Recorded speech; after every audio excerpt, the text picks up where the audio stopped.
Machismo como estructura social imperante que provoca la escalofriante cifra de 700 muertas en España desde 2007.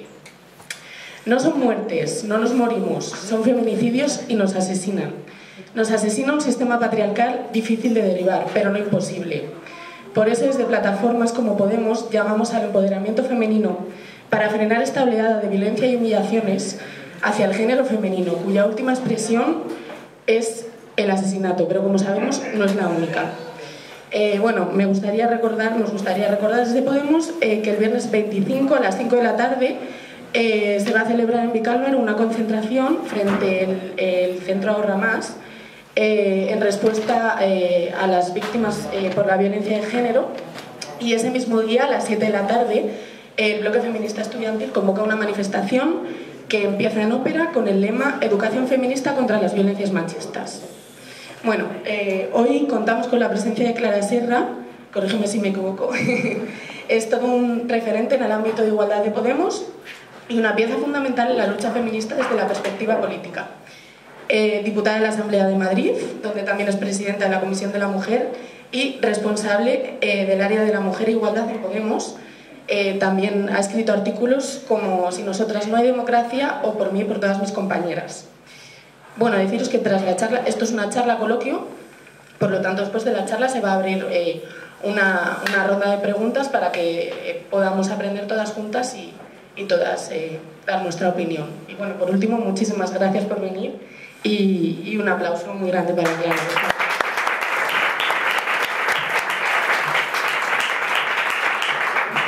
Bueno, pues... Uy, esto se oye un montón. Muchísimas gracias por invitarme hoy, esta tarde, a esta charla, a las compañeras y a los compañeros de Vicálvaro. Yo voy a intentar no hablar muchísimo para no enrollarme y para que sea más, pues eso, un coloquio, y luego pues hagáis preguntas y hablamos un poco todas y todos. Con respecto al tema de la violencia machista, esto como que se apaga a veces. Se va, bueno. Tiene que estar muy cerca, muy próximo. Vale. Bueno, sabéis que ahora efectivamente es un tema que está pues, mucho más en el centro de las prioridades políticas, en la agenda política. Tiene que ver con una batalla de muchísimos años del movimiento feminista. Tiene que ver también con una voluntad política por parte de Podemos, pero no siempre ha sido así, no siempre fue así. De hecho, hace 10, 11 años ni siquiera existían leyes contra la violencia machista y de hecho ni siquiera había como la conciencia social de que tenemos que enfrentar un problema, ¿no? Sabéis que cuando, hace eso, 11 años o algo así, todavía había que batallar porque esto se dejara de considerar un problema privado que pasaba de la puerta de casa para adentro, ¿no? Que era un asunto pues de pareja en el que de hecho muchas veces estaba mal visto meterse porque eran cuestiones de pareja y se les llamaba, no sé si os acordaréis, pues crímenes pasionales, ¿no? Muchas veces esto. Entonces era un asunto privado en donde la política no tenía que entrar porque bueno, pues no era un asunto público de importancia social y se asumía, se normalizaba, se naturalizaba como una cosa que llevaba siendo así mucho tiempo y que no tenía que haber leyes sobre eso, porque era meterse en la vida de las personas y en la vida de las parejas, ¿no?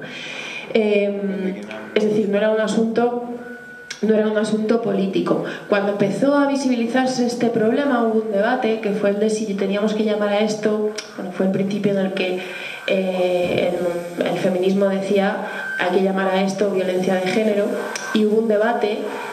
El Partido Popular participó en este debate muy vehementemente diciendo que esto era violencia familiar, es decir, que esto pues igualmente no tenía que ver con esas cosas que ocurren en el ámbito de la familia, donde hay muchas formas de violencia, y la batalla política en ese momento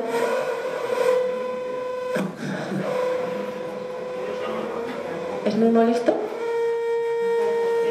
Sí, ¿no?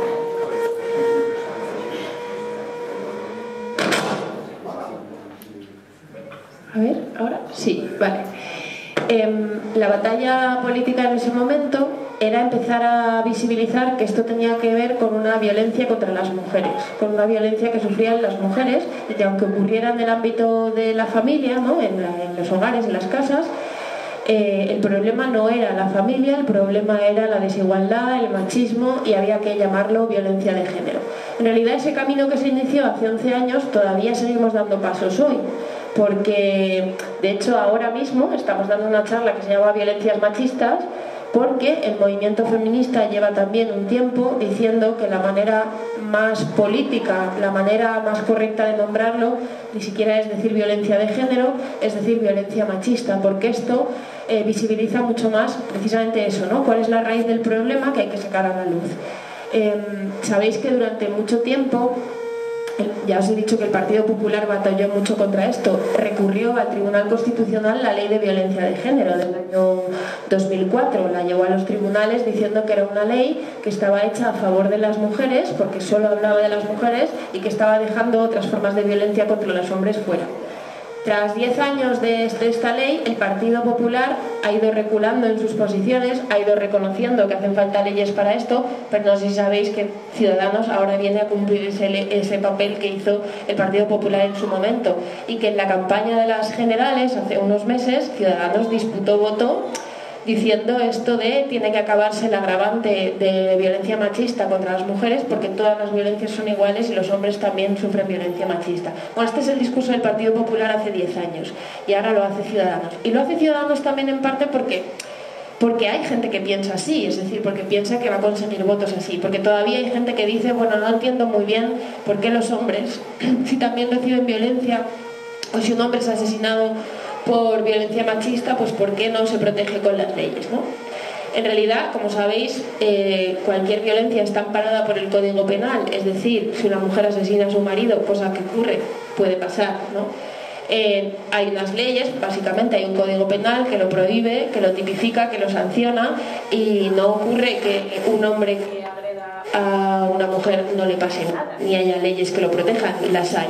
Solo que se considera que cuando una mujer agrede a un hombre, cuando hay violencia hacia un hombre, no es porque sea un hombre, no es por razón de género, no es porque por ser hombre en este mundo recibas una violencia específica. Sin embargo, sí se considera que en este mundo el hecho de ser mujer implica, bueno, pues tener unas papeletas, tener más posibilidades de recibir violencia por el hecho de ser mujer. En realidad, esto ocurre también con otras formas de violencia específicas, ¿no? También consideramos que hay una violencia racista y que hay agresiones racistas, y eso tiene que ver con que se considera que a veces el motivo de tener una determinada raza o un determinado origen es la causa de recibir una violencia por eso, ¿no? También consideramos que hay violencia homófoba. De hecho, queremos leyes, y ahora también en Podemos estamos defendiendo que se proteja contra las agresiones homófobas o LGTB-fóbicas contra personas de diferentes identidades sexuales o orientaciones sexuales, que por la calle también pueden recibir una paliza o pueden recibir agresiones o pueden recibir discriminaciones por ese motivo. Pensamos que cuando, por ejemplo, hay violencia racista, la violencia racista va en una dirección, es decir, se ejerce contra personas de esa etnia o de esa raza. ¿Quiere decir esto que una persona, no sé, que una persona de color, que un negro no puede agredir a un blanco? Por supuesto que se da, pero no es por el hecho de ser blanco. Ser blanco en este mundo no es un motivo para recibir violencia. Puede haber muchos, puede haber una pelea en la calle, puede haber muchos motivos por los cuales se genere violencia, pero el hecho de ser blanco no. El hecho de ser heterosexual tampoco es un motivo para recibir violencia, y el hecho de ser hombre tampoco es un motivo para recibir violencia. Esto no quiere decir que pongamos en duda que haya a veces ocasiones en los que, por ejemplo, por poner un caso de película, una mujer puede matar a su marido para recibir la herencia, por poner un caso de película de suspense. Sí, puede ocurrir, pero no es violencia machista, no es violencia de género, no es el género lo que explica lo que está pasando ahí. Entonces, toda nuestra pelea es que haya leyes que evidencian esa forma de violencia, igual que también queremos leyes contra las agresiones homófobas o las agresiones racistas, queremos leyes contra la violencia machista. Y además, tienen que ser leyes que entiendan muy bien la raíz del problema, porque en el entorno de la familia igualmente pueden existir otros tipos de agresiones, ¿verdad? Las personas mayores también pueden ser agredidas en el entorno de la familia. pero la causa de esa violencia no tiene nada que ver con la violencia machista, no tiene nada que ver con la violencia hacia las mujeres. Y por eso queremos leyes específicas, porque una violencia específica se combate con herramientas legales que entienden el problema y que, por cierto, por ejemplo, lo previenen de manera entendiendo ese problema. No se previene igual la violencia hacia las mujeres que la violencia que pueda sufrir, por ejemplo, una persona mayor o una persona dependiente en el ámbito de la familia, ¿no? Bien, esto que en realidad tampoco es tan complicado, ha costado mucho tiempo que cale en la sociedad, ¿verdad? Ahora podemos considerar que decir violencia machista contribuye mucho más a dar un paso en esa dirección, ¿no? De visibilizar ese problema. Como sabéis, el 7N fue una fecha muy importante el año pasado porque el movimiento feminista consiguió sacar a la calle a muchísimas personas y a muchos hombres también, ¿eh? Muchos hombres que salieron a la calle a decir esto es un problema de primer orden. Después de mucho tiempo, supongo que habréis visto a veces el ranking de cuando se dice lo de las preocupaciones de los españoles y de las españolas, ¿no? No suele estar la violencia machista en una de las prioridades. Y sin embargo, un trabajo en estos 2 últimos años, y el último año sobre todo, ha hecho que vaya cobrando cada vez más importancia social y más presencia, ¿no?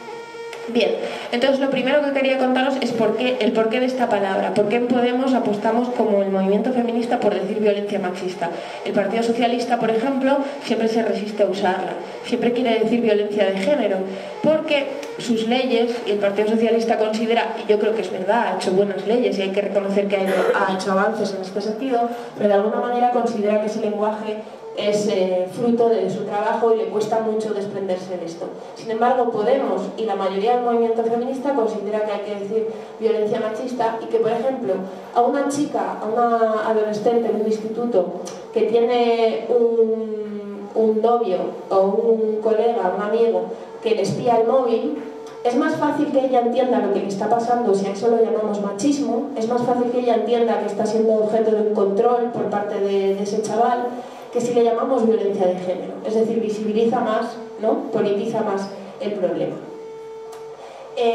Aparte del nombre, y en realidad ligado con el nombre, os quería contar que una de las reclamaciones del movimiento feminista, y este 7N fue así, fue decir esto de violencias machistas, en plural, como queriendo decir que en realidad hay muchas formas de violencia machista y que hay que ponerles el rostro a todas, que hay que visibilizarlas todas. ¿Esto por qué es importante? Pues porque estas leyes que conseguimos hace 10 años, la ley estatal del año 2004 de violencia de género que hizo el Partido Socialista, no sé si lo sabéis, pero circunscribe este problema, dice que el problema de la violencia de género ocurre solo con parejas y exparejas, ¿vale? Ninguna otra cosa que ocurra más allá del ámbito de la pareja o de la expareja es violencia de género, según esa ley. Claro, en realidad nos encontramos con que lo que empieza a ser obvio cada vez más, estoy pensando en los carteles del Ayuntamiento de Madrid, ¿no? Esos carteles que llevan unos días en las paradas de autobús que dice no es no y que dice, bueno, no, hay que visibilizar todas las formas de violencia machista y eso es cosa de todos y de todos los días.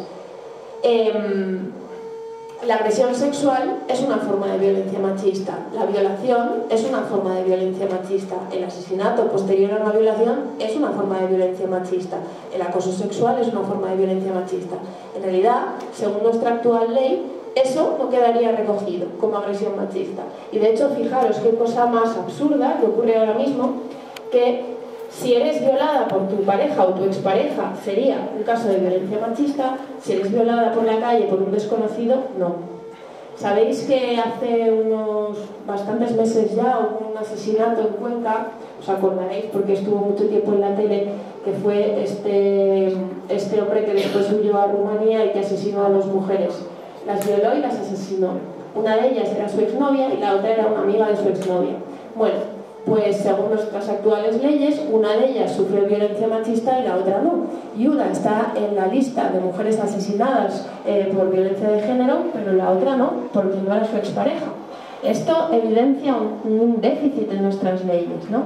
Y el movimiento feminista lleva mucho tiempo diciendo, y eso dijimos el 15M, el 7M, hace falta hablar de todas ellas. Hay leyes regionales, por ejemplo la ley de la Comunidad de Madrid, que es mucho más completa que la ley estatal, porque es verdad que dice que las mujeres pueden sufrir otras formas de violencia, que van más allá del ámbito de la expareja. Por ejemplo, la mutilación genital. La mutilación genital, la violación del clítoris, es obviamente una forma de agresión machista que se ejerce a las mujeres por el hecho de ser mujeres. Puede que no sea muy habitual en nuestra cultura, aunque sí que existe en nuestro país, pero desde luego es la misma causa y tiene que estar recogida en nuestras leyes que protejan sobre eso, ¿no? Podríamos hablar de muchas más cosas, por ejemplo el infanticidio. En muchos países el hecho de ser una niña te da muchas papeletas para ser asesinada nada más nacer, porque por motivos culturales tener una niña tiene menor prestigio social, de hecho suele conllevar una carga económica, y en esos países el infanticidio de las niñas debería ser también considerado una violencia contra las mujeres, como está recogido en tratados internacionales, ¿no? Entonces, por eso la batalla de Podemos, desde que nacimos, fue decir violencia machista, decir violencias machistas en plural, y llevar a los parlamentos, llevar a las instituciones esta reclamación del movimiento de ampliar nuestras leyes. Eso es lo que decimos cuando decimos que hay que adaptar nuestras leyes al convenio de Estambul. Estambul es un convenio que se firmó hace unos años, España lo ratificó, exigía a todos los países de la Unión Europea que adaptaran sus legislaciones para dar cabida a todas estas formas de violencia. España lo ratificó, pero nunca lo llevó a la práctica. Ningún gobierno se tomó la molestia realmente de hacer esos cambios en las leyes, ¿no? Entonces, esto es lo que lleva impulsando Podemos pues, todos estos meses, ¿no? Sabéis que ahora estamos también en el Congreso, presentamos hace poco una PNL y dijimos que había que modificar la ley. En la Comunidad de Madrid lo hemos abierto hace un mes, conseguimos que el Pleno aprobara la modificación de la ley y nos reunimos pues esta semana con colectivos feministas que venían a traer sus propuestas para ampliar el concepto de violencia machista en la ley y dar cabida a todas esas cosas que han quedado fuera todavía, ¿no? Para que tengáis un poco en la cabeza el tipo de cosas que ocurren. Ya os digo, como está circunscrito, por ejemplo, en la ley de Madrid, es más amplia que la estatal, pero cuando habla de violencia física sí que lo circunscribe todavía la ley de Madrid al ámbito de la pareja, y por ejemplo una prostituta asesinada por un cliente no es una víctima de violencia de género, ¿no? Hay muchas prostitutas que son asesinadas, hay violencia contra ellas en el ámbito sexual y sin embargo no están en ninguna de nuestras listas. Y cuando hoy en día decimos hay 70 mujeres asesinadas por violencia de género, en realidad no son 70, en realidad son muchas más. En realidad hay muchas mujeres que han quedado fuera, que han quedado completamente olvidadas, ¿no? Y no sé si conocéis feminicidio.net, pero es una organización feminista que se dedica justamente a dar otras cifras a las oficiales. Si entráis en feminicidio, te pone una lista de las mujeres, las que han sido recogidas por las estadísticas oficiales y las olvidadas, las que han quedado fuera, ¿no? Y te explica qué mujeres han muerto en dónde y por qué ellas también son víctimas de esta violencia.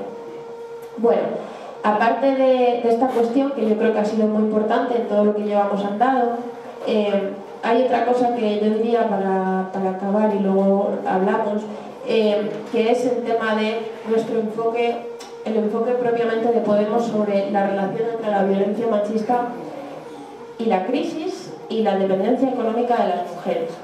El Partido Socialista siempre hace este truco por el cual ellos son los más feministas, ellos siempre llevan abanderando el feminismo mucho tiempo, pero luego cuando toca hablar de políticas económicas, pues están con el PP en la reforma del 135 o en las políticas de austeridad, pero ellos siguen siendo los más feministas. Y eso ellos siempre, digamos que cuando están en una época en la que aplican recortes y pierden credibilidad por aplicar las mismas políticas neoliberales del Partido Popular, suelen agarrarse mucho a esto de, bueno, en realidad no somos lo mismo que el Partido Popular porque defendemos los derechos de las mujeres, defendemos los derechos civiles.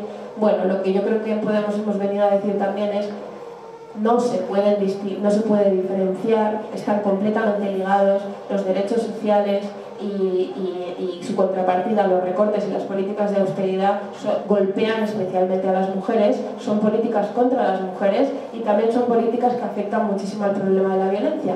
¿Por qué? Porque una situación económica como la que estamos viviendo ahora mismo en nuestro país, donde muchas mujeres están perdiendo independencia económica, porque muchas mujeres están quedando en el paro, porque están ocupando los puestos de trabajo más precarios, porque están pasando a empleos parciales, hace que muchas mujeres dependan económicamente de sus parejas. Imaginad qué tipo de contexto es este para mujeres que conviven con un agresor y que ahora pasan a depender económicamente de su agresor. Pues claro, nosotros en Podemos hemos dicho, este es un problema enorme que están viviendo las mujeres en situación de violencia. Y de hecho, creemos que eso es una de las causas que deben entenderse cuando vemos que las denuncias bajan. Cuando las denuncias han bajado, al compás de la crisis, no tiene que significar una buena noticia, un buen dato, que bien hay menos violencia de género. Puede significar un dato más preocupante, que es hay muchas mujeres viviendo situaciones de violencia que no se atreven a denunciar. ¿Por qué? Porque no tienen recursos, no tienen manera de salir de esa situación, ¿no? Entonces, esto es una de las cosas que nosotros queríamos también hacer una lectura crítica de esos datos, porque muchas veces se dice, han descendido las denuncias por violencia y sin embargo te das cuenta de que llamadas anónimas al 016 hay muchísimas más, ¿no? Bueno, ¿qué quiere decir estos dos datos juntos? Pues que hay muchas mujeres que dicen, ¿dónde voy a ir? ¿Cómo voy a denunciar? ¿Quién va a pagar la hipoteca? O muchas mujeres que dicen, mi madre, que ya no tengo residencia para llevarla o que no tengo hospital porque están recortando todos nuestros servicios sociales, depende de mí. ¿Cómo me voy a ir a una casa de acogida si mi madre vive conmigo y no la puedo llevar conmigo? Es decir, no solo hay mujeres que dependen de sus parejas, sino hay muchas personas que dependen de las mujeres. Hay hijos que están en paro, que viven con sus madres y con sus padres, y hay personas mayores y personas dependientes que han quedado desatendidas y que ahora mismo dependen de una mujer. Y esto lo cuentan muchas profesionales que trabajan atendiendo a mujeres que dicen, es que yo no puedo poner una denuncia porque no tengo ningún lugar a donde ir y porque no voy a dejar a mi madre sola, no voy a dejar a mi madre sin cuidar, ¿no? Entonces, por eso también en Podemos una de las cosas que hemos dicho es tiene que haber ayuda a las mujeres con independencia de que denuncien o no. Y esto es muy importante de explicar. ¿Por qué? Porque las mujeres, sus derechos fundamentales, los de las mujeres y los de los hombres, por supuesto, pero los derechos humanos fundamentales, la protección ante la violencia, es una cosa que el Estado debe garantizar sí o sí, es su deber. Es el deber de los poderes públicos y de las instituciones proteger a las mujeres. Denuncien o no denuncien. Pongan esta reclamación o no la pongan. Es absolutamente el deber, la protección y el resguardo de los derechos de las mujeres. ¿Y por qué? Pues porque si tú obligas a una mujer a poner una denuncia para darle cualquier tipo de ayuda, te va a pasar que muchas mujeres precisamente digan, bueno, no tengo ningún lugar a donde ir, por ejemplo, no tengo acceso a una vivienda y entonces no me atrevo a denunciar. Porque sabéis también que muchas veces cuando denuncias y pides una orden de protección, más o menos el 50% de las órdenes de protección no se conceden. Muchas mujeres dicen, yo puse una denuncia, me denegaron una orden de protección, volví a casa y ojalá no la hubiera puesto nunca, porque estaba mucho más en peligro después de haber puesto la denuncia que antes de haber puesto la denuncia, ¿no? Entonces, en Podemos hemos dicho, las mujeres tienen que tener acceso a una vivienda pública, no solo a un servicio de atención de emergencia, ¿no? De que vas y en las 24 horas puedes, sino a una vivienda donde puedes ir con tu madre, donde puedes ir con tus hijos, y tienen que poder tener acceso a ese recurso, hayan puesto denuncia o no, porque además, si permitimos a las mujeres poner un pie fuera de casa, fuera de la vivienda con el agresor, estamos seguras, y lo dicen las expertas, las que trabajan con ellas todos los días, que eso es una mejor manera de que denuncien. Una vez estén fuera de casa, denuncian muchas más que no denunciarían, ¿no? También, porque sabéis que ahora mismo esta situación por la cual para que te ayuden a cualquier cosa antes tienes que haber denunciado, hace que muchas mujeres vayan a poner una denuncia a la policía, a veces van sin saber muy bien qué quieren denunciar. Es decir, muchas mujeres llegan a la comisaría tras una agresión, pues muchas de ellas en estado de shock y muchas de ellas sin saber muy bien qué ha ocurrido. Es decir, muchas mujeres necesitan un tiempo, un mes, 2 meses, en una rehabilitación, en un centro donde se les atienda, para saber que, por ejemplo, no solo quieren denunciar la agresión de hace 2 días o de antes de ayer, sino que es que han sido maltratadas durante 1 año y medio.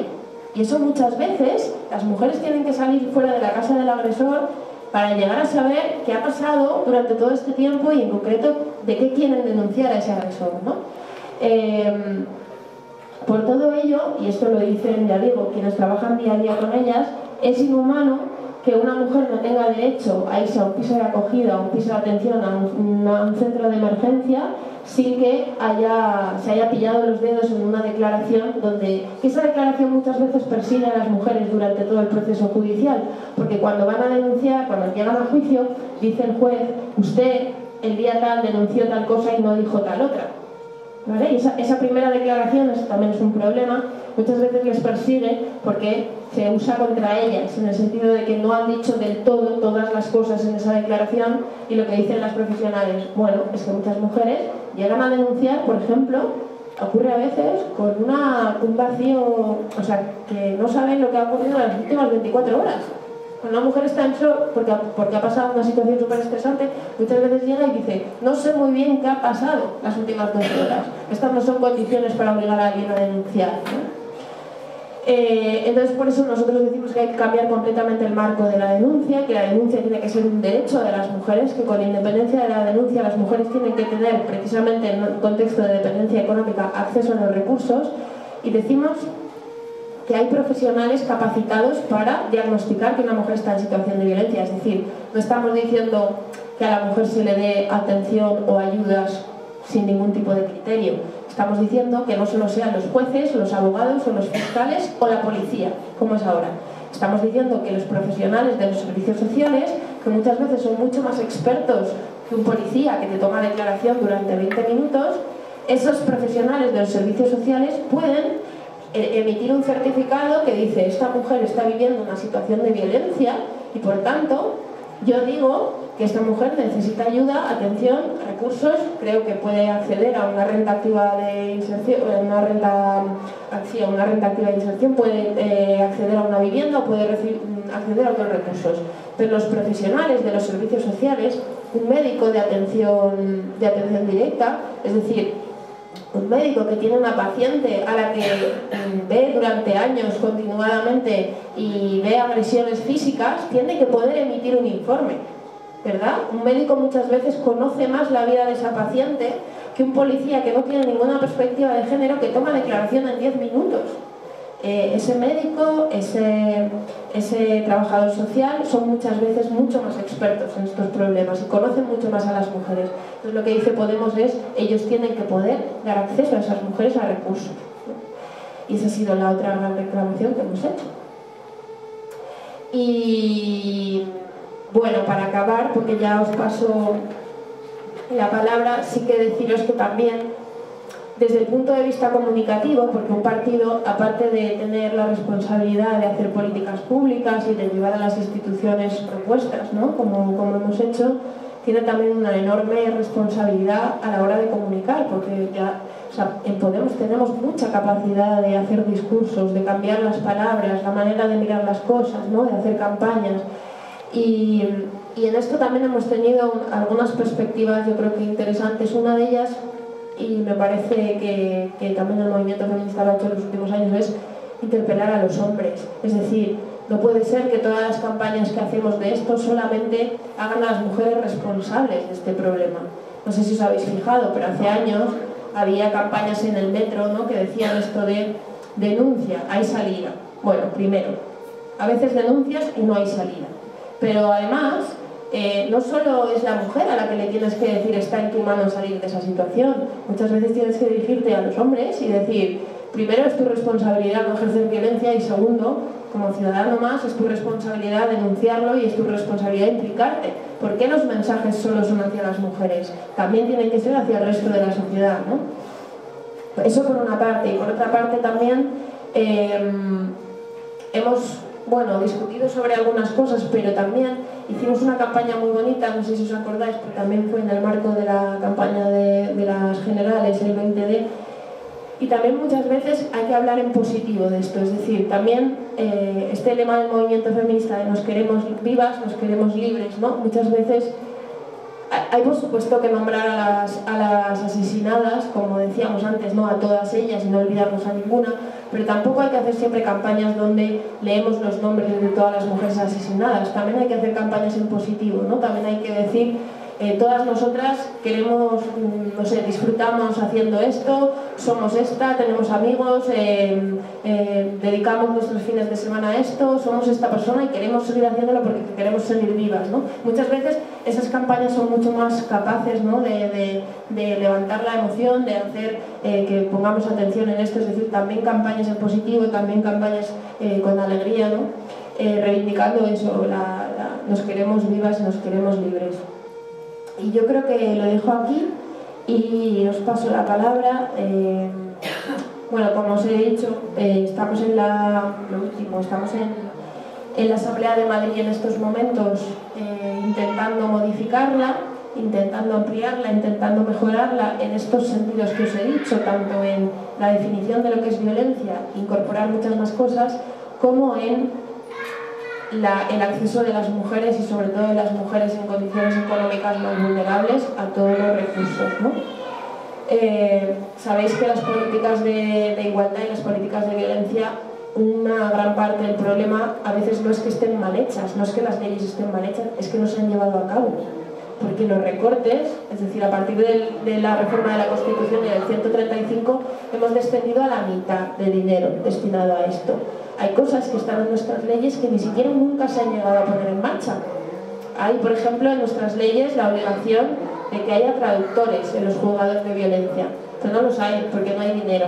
Y hay mujeres migrantes que han ido a poner una denuncia y como no ha habido un traductor, se han vuelto a su casa sin saber que podían pedir una orden de protección. Y se han vuelto a su casa con el agresor, ¿no? No hay psicólogos, no hay forenses especialistas en esto. Todo ese tipo de recortes, de falta de recursos, que revela la voluntad política de quienes nos han gobernado todo este tiempo, ha hecho no solo que las leyes, obviamente las tenemos que mejorar, por supuesto, sino que se ha quedado en papel mojado, ¿no? Que no han existido esas medidas que estaban en las leyes. Entonces yo creo que es súper importante que desde Podemos digamos que es un engaño distinguir las políticas económicas y las políticas de igualdad, que sin una inversión en políticas públicas y en recursos no va a haber protección de las mujeres, y que los recortes también recortan vidas de las mujeres, ¿no? Y que, bueno, esa ha sido un poco la trampa de un partido socialista que ha recortado muchísimo y ha seguido teniendo un discurso feminista, y nosotros yo creo que tenemos que mostrar la alianza y la necesaria combate en las dos direcciones, ¿no? Lo dejo aquí.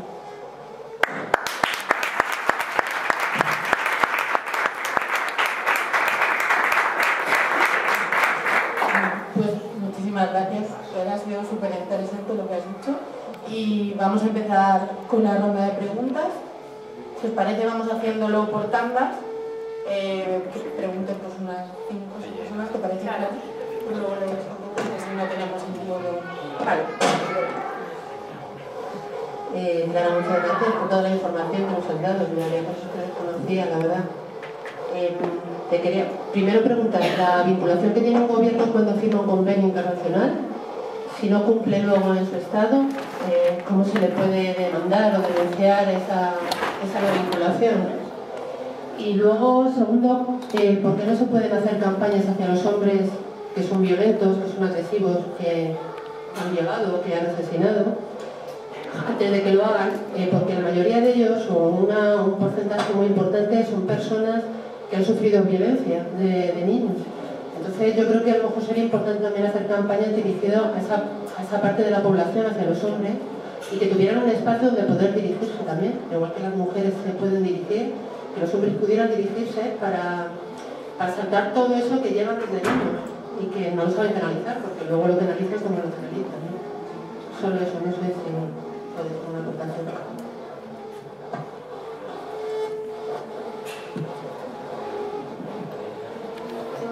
Yo quería preguntarte cómo se considera el tema de los hijos de estas personas o la educación de los niños para evitar la violencia machista.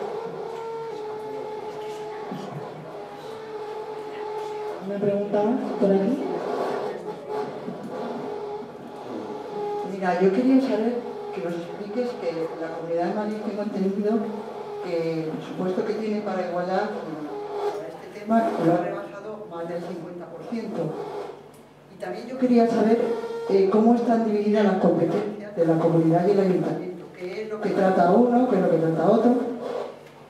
Y bueno, yo también quiero decir que la ley de violencia es una ley por la que se peleó muchísimo, es una ley que no ha llevado a cabo nadie, la ha dejado a medias, no la ha dotado el presupuesto desde el primer día, y entonces es una ley que no ha funcionado.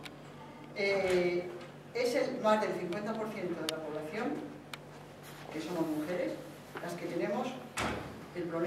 de que nos matan, pero nos matan directamente, o sea, no es otro tema, es que matan, es que morimos. Entonces, a mí me parece que eso tenemos que atajarlo. Y yo también, como vecina, quiero saber, yo soy vecina de Vicaro, yo veo que hay muchísima descoordinación en todos los estamentos que podrían tratar a una mujer que sufre violencia, que tiene un problema de... Primero, centro de salud, que un centro de salud es verdad que su médico sabe que tiene un problema y que lo está sufriendo porque va muchas veces, acude. Como no hay coordinación, pues no se queda ahí, en ese ámbito. ¿Qué pasa? Pues la mujer pasa años.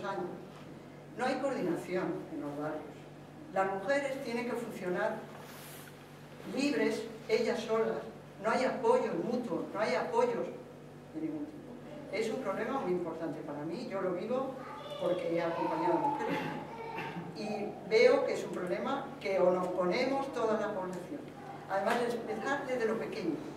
En los barrios se puede hacer una labor maravillosa en ese sentido, porque desde lo pequeño vamos a lo grande, pero vamos a empezar desde lo pequeño, a coordinarnos, a ver el problema y atajarlo. Y entonces poquito a poco iremos atajando ese gran problema. Luego está el tema de la prevención. Pues claro, hay que hacer campaña, hay que trabajar eso con los hombres, con los niños, con las niñas. Si no lo atajamos, que eso lo dice la ley. Eso lo dice la ley, que hay que hacerlo. Yo, mira, me canso mucho de que los partidos políticos digan que hacen cosas, que a mí me cansa, porque luego yo veo a mi vecina, que es mi vecina la que se muere. O la hija de mi vecina, o mi amiga, o mi prima. Y los políticos siguen y continúan, vienen otros, y vienen otros. Y eso, bueno, pues es desde mi indignación y de mi tristeza, lo digo, y ya está. Gracias.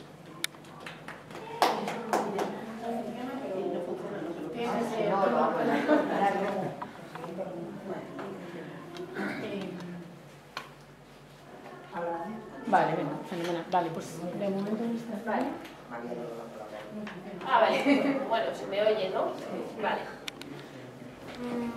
Bueno, con respecto a los convenios, en realidad no existen, o sea, claro, como Europa es esa cosa que no sabemos muy bien, como qué mecanismos hay para sancionar a nivel europeo cuando no se cumplen cosas, pues en realidad los convenios es como algo que cuando se quiere se utiliza porque es un convenio internacional, europeo y tal, pero cuando se incumple ya sabéis que ya sean los de medio ambiente, ya sean los que tal, hay países incumpliéndolos y no hay como un mecanismo de sanción. Pero sí que es verdad que el hecho de que sean convenios internacionales le da mucho peso a eso y por ejemplo nosotros ahora en la Asamblea de Madrid hemos conseguido, bueno, y todo el discurso de Podemos, ¿no?, de hacer todo esto de ampliar la ley, apelando a un convenio internacional como es Estambul. Es verdad que consigues muchas cosas, porque ¿quién te va a decir? Es decir, el Partido Popular no quiere hacer esto, ¿no? Y a veces el PSOE tampoco, pero ¿quién te va a negar que un convenio ratificado por España no haya que ponerlo en vigor? Es como un poco una cosa que da un sello de legitimidad, pero en realidad obligación y manera de sancionar no hay, ¿no? Y claro, lo de las campañas hacia los hombres a mí me parece súper importante porque a mí me parece que esto es un problema social, es un problema de educación, es decir, no es un problema médico irresoluble, ¿no? No sé, es un problema básicamente de prejuicios, de cómo hemos sido educados y pues eso, tiene que ver con la desigualdad, ¿no? Y con los roles masculinos, femeninos y tal. Entonces, aquí hay una cosa muy interesante que yo creo que es bastante polémica, pero en las últimas campañas electorales, especialmente en la última, no sé si os acordáis, hubo una propuesta del Partido Socialista de poner la lista de maltratadores, hacer unas listas públicas de maltratadores que fueran pues, públicas, de acceso para todo el mundo y que todo el mundo pudiera saber si esa persona ha maltratado alguna vez. Y claro, algunas bueno, la responsable de violencia de Podemos, del Consejo Estatal, decía que ella no estaba de acuerdo con esto, porque cuando tienes una perspectiva social sobre un asunto, y te das cuenta de que el problema viene de la educación, ¿no? Por un lado tienes que tener todo el cuidado con la prevención y decir, a ver, nuestras leyes no pueden únicamente centrarse en sancionar, en el castigo o en la pena, y si aumentamos más años, ¿no? Que siempre también me preguntan a veces los periodistas, ¿hay que aumentar los años? ¿Hay que aumentar las condenas por violencia? Pues yo no sé si es muy efectivo, o es más efectivo y es más necesario aumentar la prevención, que es en lo que no nos centramos, ¿no? Y no invertimos. Y luego también lo que decía nuestra compañera de cuando es un problema social es más importante que nunca tener la perspectiva de la reinserción. Es decir, tenemos un sistema judicial en España que cree en la reinserción, que cree que las personas pueden volver a la sociedad y pueden cambiar, ¿no? Y yo defiendo que creo que este tiene que ser el enfoque también con la violencia. Pero entonces lo que hay que hacer es poner los máximos recursos posibles, uno por prevenir, por educar a los hombres. Y decías tú antes que, por supuesto, yo creo que tiene que haber para los hombres que lo quieran y que lo necesiten, o incluso que se les obligue, recursos, que no se ha hecho nunca hincapié en eso, nunca se ha puesto como voluntad en que haya pues, talleres para hombres o grupos de hombres que piensen sobre su masculinidad, ¿no? Que pongan en común... Sí hay, pero no ha habido como el impulso por parte de... ¿no? Y también después, porque dices, bueno, un hombre maltratado, ¿y qué? ¿Y qué hacemos para que cuando tenga su próxima relación no vuelva a hacer lo mismo, ¿no? Pues yo creo que yo iría más por ese enfoque y menos por el enfoque de pensar que aumentando las penas, los años de cárcel o haciendo listas que te persiguen de por vida, ¿no? Como maltratador, arreglamos el problema. Es una cosa enormemente punitiva, pero no tanto que abordar el problema como un problema social. Entonces, yo creo que los recursos para los hombres y el trabajo sobre masculinidades y masculinidades no violentas me parece también súper importante. No sé, yo por ejemplo, la película esta de Iciar Boyain, de Te doy mis ojos, no sé si la habéis visto, me parece una buena película también, porque yo creo que quienes queremos entender un problema,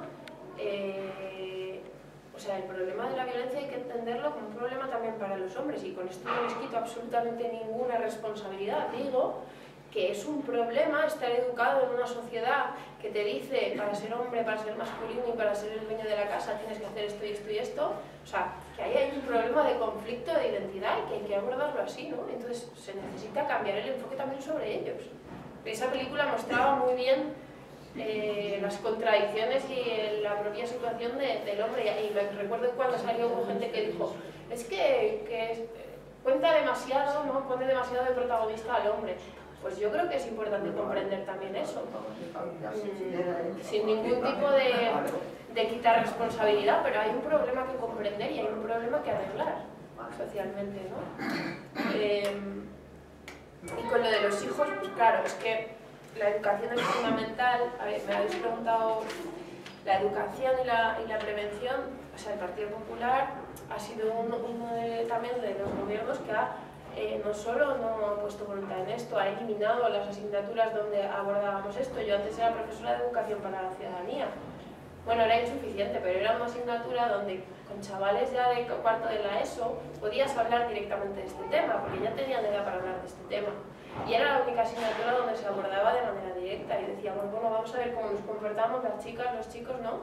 Esa asignatura se empeñaron muchísimo en quitarla de nuestro sistema educativo, se eliminó por completo, ¿no? Y sobre todo en la Comunidad de Madrid, que hubo una batalla enorme contra ella. Yo creo que tendría que haber educación desde pequeños, o sea, mucho más y de manera transversal, ¿no? En todos los... O sea, creo que en clase de matemáticas también se puede pensar cómo se hace una educación en igualdad y cómo no se ponen siempre ejemplos donde los hombres sean los que conducen coches y las mujeres las que cortan rebanadas de pan, ¿no? O sea, quiero decir, hay que pensarlo en todos los contextos. Pero desde luego asignaturas donde con chavales adolescentes que están empezando a tener relaciones personales y joder, tiene que haber una asignatura para hablar de esto. Y tiene que haber también un enfoque de la educación en general, es decir, tenemos también que saber que hoy en día no solo educamos a los chavales en clase, educamos también a los chavales con videojuegos. O sea, hay videojuegos con los que juegan 6 horas al día un videojuego que consiste violar a mujeres, porque los hay videojuegos que son eso, ¿no? Pues hombre, hay algún trabajo que hacer con eso, porque puedes tener una asignatura donde le dices a los chavales hay que tratar a las mujeres con respeto y en igualdad, y luego juegan al no sé qué, no sé cómo se llaman, que es roba coches, viola mujeres y hacer tal, pues yo creo que ahí tenemos un problema y ahí hay que hacer algo, ¿no? O sea, educación en un sentido muy amplio. Y con lo de las competencias, ¿quién me la había al final? Pues con lo de las competencias teníamos en principio muchas competencias municipales. Muchos puntos de atención que dependían de ayuntamientos, y con la ley de racionalización la ley Montoro, ¿no? Con el techo de gasto que se pone a los ayuntamientos, en realidad a los ayuntamientos se dice que se quedan sin competencias que pasan a las comunidades autónomas. Cuando esto ocurrió, y esto lleva en vigor, ya sabéis que un tiempo, de hecho entró en vigor definitivamente el 31 de, hace un año, el 31 de diciembre del año pasado. Entonces, de repente, los ayuntamientos han perdido competencias en servicios de atención a mujeres que supuestamente pasan a la comunidad, pero que muchos de ellos, precisamente por ese cambio de competencias, pueden desaparecer. En plan, se cierran recursos, se cierran cosas, ¿no?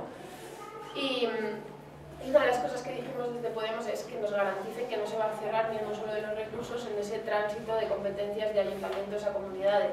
Pero yo creo que deberíamos pelear por el que se devuelva a los ayuntamientos las competencias, porque los servicios de atención a mujeres tienen que ser de proximidad. Es decir, por ejemplo, a una mujer no le puedes hacer recorrerse 60 kilómetros dentro de